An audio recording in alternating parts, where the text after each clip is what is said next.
On a vu une arrivée très musclée. Romain était plutôt bien, même s'il était en fond de groupe à la toute dernière ascension. Votre avis un petit peu sur cette arrivée?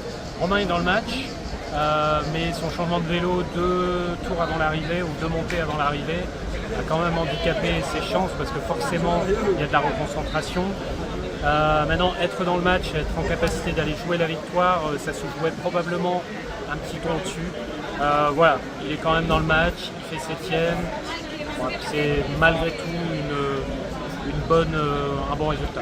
C'est un bon résultat qui promet aussi pour la suite et il y a de nouvelles chances qui arrivent très vite. C'est un bon résultat qui confirme qu'il évolue à un très très bon niveau. Voilà, le Tour de France c'est plusieurs étapes, il va se reconcentrer sur les prochaines étapes et puis à suivre.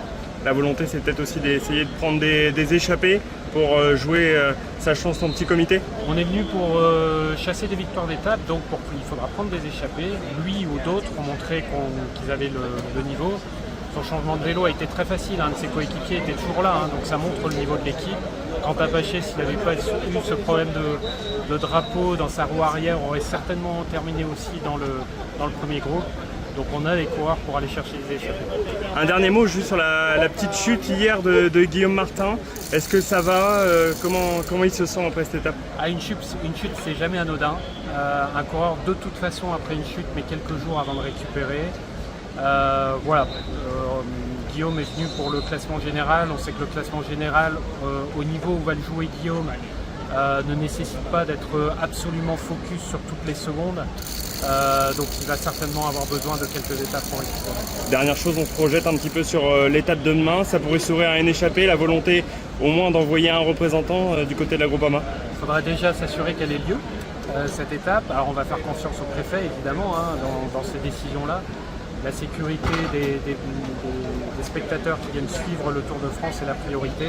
Espérons qu'elle ait lieu, ou en tout cas qu'elle ne soit pas trop escamotée. Et effectivement, comme je l'ai dit, on a les coureurs pour prendre des échappées, donc on fera tout pour être dans l'échappée demain.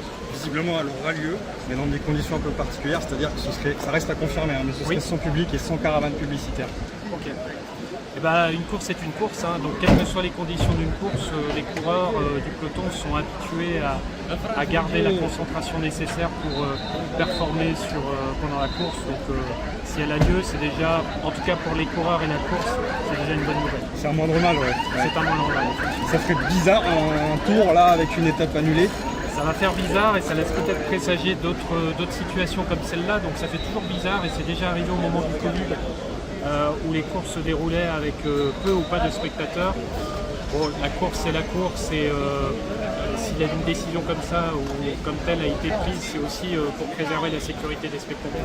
Parce que là c'est la chaleur mais indirectement et c'est vrai que les prochains jours on risque peut-être d'être exposé à une annulation pour forte chaleur.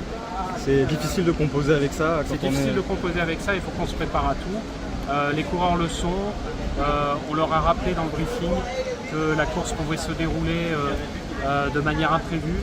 À nous aussi, le staff, d'avoir cette capacité à les garder concentrés sur la course malgré les imprévus qui pourraient se présenter.